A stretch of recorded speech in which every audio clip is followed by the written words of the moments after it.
Hello YouTube viewers, subscribers, Facebook friends, Facebook family. Welcome to another edition of Joe's Politics 101. You know, I've been listening to and watching the news today, post naval base shooting in Washington D.C. You know, and every time one of these shootings go on,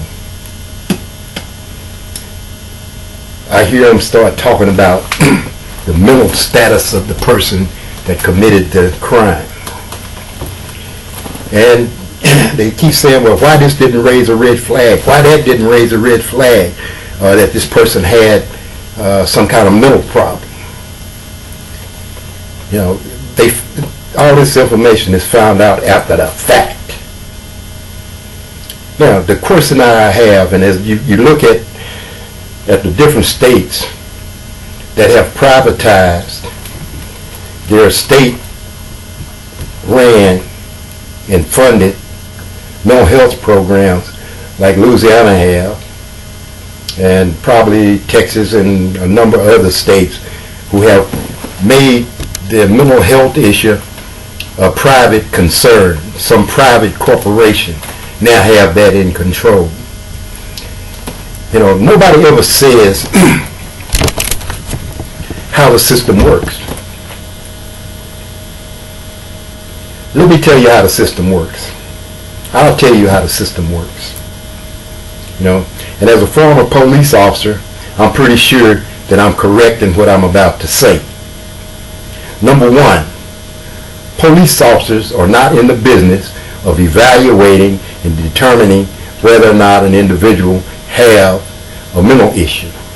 If they so happen to have a mental issue, it's noted in a report that that's what the officer believes or thinks. All right?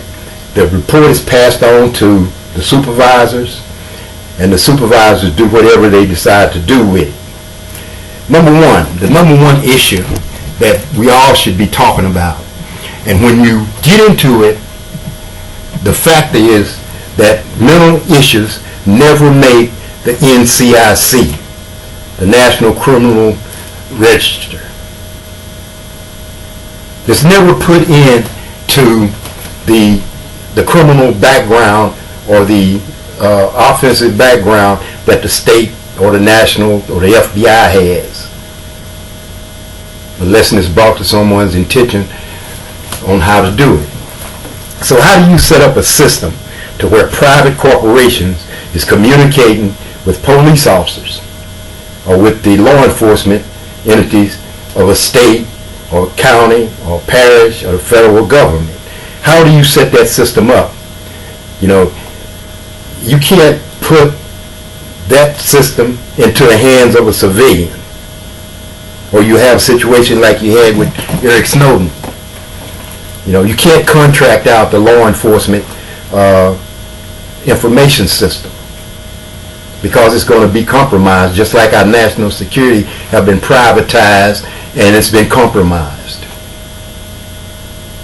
Now, there's a lot of lip service going on behind the issues of people's sanity, whereas there's no solution seem to be being put in place on how do we handle this information once we learn it. The states are privatizing the mental health facilities that they run, giving it to a private corporation, whereas if they would continue to carry out the job that they have in treating mental health people, they may be more successful in identifying some of these people because they have a direct link to the state's NCIC base.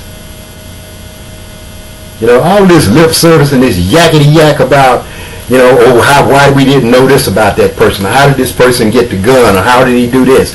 The reason he can get it is because none of that information is put into his criminal background or their criminal background or issues that they may have if they get stopped at or they call the police or they get stopped and they do something. None of that's put in to NCIC, so when a police officer check it, it pops up.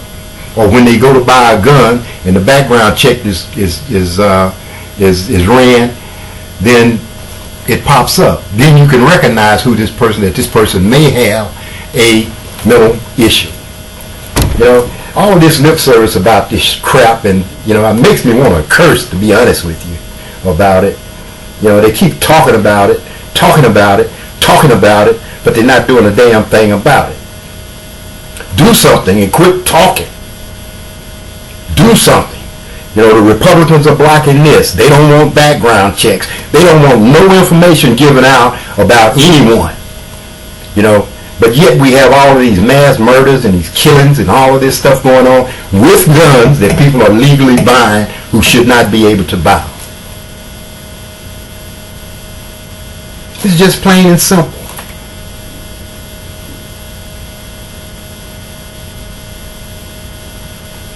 You know, people who support the gun laws, it's not enough guns around, everybody should have one, this, that, and another.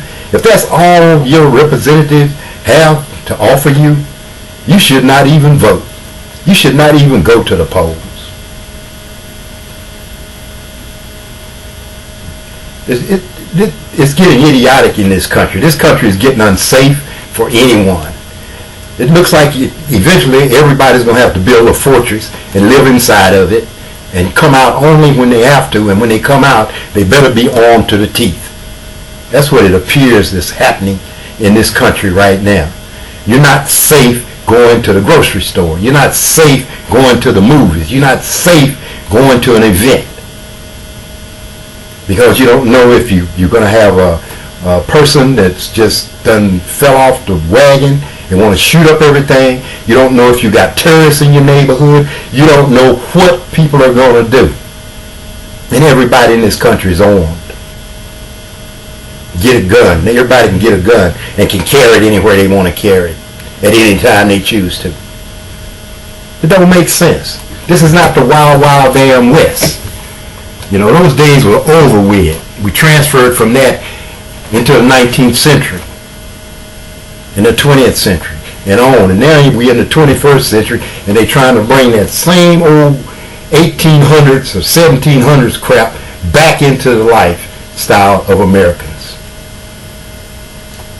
You can't be no more idiot than the gun supporters and these Republicans who's afraid to stand up to a corporation and do the right thing by this country. Thanks for viewing my rant. God bless you. God bless America. Ciao.